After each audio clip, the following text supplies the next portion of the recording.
presento Viajes con sabor a vino, donde vamos a hacer un recorrido de las diferentes zonas vitivinícolas productoras del planeta. Hoy vamos a hablar un poquito acerca de la historia, los orígenes y también algunas curiosidades de esta bebida. ¿Por qué viajamos? Eso es algo que ya sabían, Marco Polo, Thomas Cook, también Ibn Battuta, el infatigable viajero de la Edad Media, que decía que viajar ensancha y conforma la mente. Nosotros cuando viajamos, ¿qué es lo que hacemos? Soñamos, también descubrimos, aprendemos, experimentamos y conocemos más acerca de los diferentes países, también de su gastronomía, y esa gastronomía siempre acompañada de un buen vino.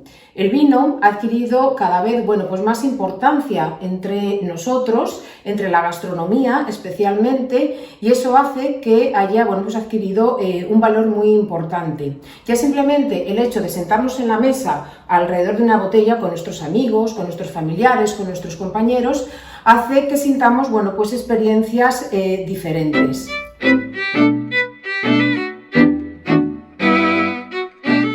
El origen del vino está estrechamente ligado al momento en que el hombre se hace sedentario. Desde el inicio se vincula con las celebraciones religiosas y con los dioses de la embriaguez, de la alegría, de la música. En la Edad Media, el vino se vinculó estrechamente con el cristianismo, por su significado al equipararse con la sangre de Cristo. Es fácil suponer que el primer vino surgió a partir de una fermentación accidental de granos de vid silvestre, la vitis vinífera. Esto propició que el hombre cultivara la planta. Ocurrió alrededor del año 6000 a.C. en el Cáucaso. Desde allí se expandió por toda la cuenca mediterránea y por las regiones colindantes.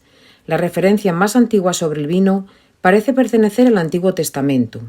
Noé comenzó a labrar la tierra y plantó una viña, bebió el vino y se embriagó. En el mundo clásico, el vino también ha tenido siempre un lugar privilegiado. En Grecia y en Roma los dioses del vino eran muy venerados por sus poderes embriagadores y afrodisíacos. En el antiguo Egipto se han encontrado vasijas de vino con etiqueta, es decir, con el nombre del productor, el viñedo y el año inscritos. Esto nos indica que la preocupación por la calidad del vino viene desde lejos.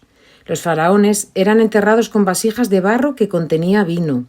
Después de la caída del Imperio Romano, en Europa el desarrollo de la viticultura y de la enología corrió a cargo de los monjes cristianos, por ser el vino necesario para la celebración de la misa. Por eso, no es casualidad que las regiones con mayor tradición vinícola en Europa suelan ser también las que tenían mayor concentración de monasterios y enclaves religiosos, dejando huellas tan claras como los vinos priorato, proveniente de la palabra prior. Hoy en día muchas bodegas recurren a esos nombres latinos para sus vinos, o también los edificios, como por ejemplo, Abadía Retuerta. Los monjes en aquella época podían tomar una emina. La emina era la medida que los monjes podían tomar al día de vino. La Edad Media fue una de las épocas más oscuras de la historia, una época que también carecía de condiciones higiénicas. Infinidad de enfermedades que muchas de ellas se transmitían a través del agua. Y gracias al proceso de fermentación del vino era posible poder paliar la sed sin caer enfermo. El origen del vino en el Nuevo Mundo comenzó la mayoría de las veces de la mano de enólogos y viticultores que emigraron a otros continentes. América, Sudáfrica, Australia y Nueva Zelanda han mejorado su calidad conquistando mercados internacionales y compitiendo con los vinos europeos. Después de esto, en pleno auge del sector vinícola, a principios del siglo XIX, llega uno de los grandes reveses a los que tendrá que enfrentarse el vino a nivel mundial. La filosera estuvo a punto de acabar con todas las cepas de Europa. Este pulgón que se alimenta de las raíces tiernas de la vid se convirtió rápidamente en una epidemia. Francia, Portugal, España, Alemania y Suiza sufrieron la devastación. La solución definitiva, después de haber probado todo tipo de tratamientos químicos, fue el portainjerto americano. Así que a grandes rasgos, esta es la historia del vino, aunque hay mucho más. Ahora vamos a conocer algunas curiosidades alrededor de esta bebida.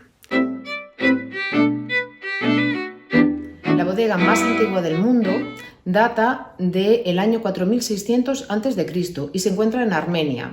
Esta bodega fue descubierta por casualidad, fue descubierta por un grupo de militares soviéticos que estaban entrando en la cueva para refugiarse. La bodega más grande del mundo se encuentra en Moldavia y por eso figura en el libro de los récords Guinness. Esta bodega son 250 kilómetros de bodegas subterráneas, de los cuales solamente se utilizan 50, y en ella reposan más de 2 millones de botellas. El Mar es una bodega de vinos fantástica y se ha podido demostrar gracias a esas botellas que naufragaron y se encontraron. ¿Por qué el Mar es una bodega fantástica? Bueno, debido a que hay una temperatura y una presión constante, también la inexistencia de luz y, por supuesto, la salinidad, que son ideales para que el vino se mantenga en condiciones óptimas. Debido a esto, bueno, pues se han creado diferentes bodegas a lo largo de diferentes puntos geográficos en el fondo del mar. ¿Por qué brindamos cuando tenemos una copa de vino? Bueno, pues esto viene de la época de los romanos. Los romanos, este pueblo, consideraba que el vino tenía que disfrutarse con los 5 sentidos, incluido el oído. Luego también hay otros que aseguran que viene de la antigua Grecia. Era por motivos de precaución, es decir, cuando ellos tenían un invitado a la mesa tenían que brindar para asegurar así que no iban a ser envenenados, porque al brindar con la otra copa, al chocarse, bueno, pues el vino caía de una copa a otra, entonces aseguraban que no estaba envenenada. Pero realmente se cree que el brindis, tal y como lo conocemos hoy en día, viene de la época de la Alemania del siglo XVI. ¿Por qué? Porque cuando entran las tropas de Carlos I de España, V de Alemania, para saquear Roma, los militares alemanes lo que hicieron fue brindar. Brindaron y decían Brindirs, que significa esto te lo dedico. Y es así como, bueno, pues ganaron también y volvieron a brindar una vez que hubieron saqueado la ciudad de Roma. Seguramente que alguna vez han oído la expresión de que no te la den con queso. Esta expresión también viene del vino. El queso era el truco que utilizaban los bodegueros para hacer pasar a sus vinos por unos vinos suaves y sedosos. Por esta razón, antes de venderlo, ofrecían al comprador un plato de queso que engañaba al paladar. ¿Y cómo engañaba al paladar? Por una proteína que es la caseína que interactúa con la boca, entonces eso lo que hace es tapar los defectos del vino.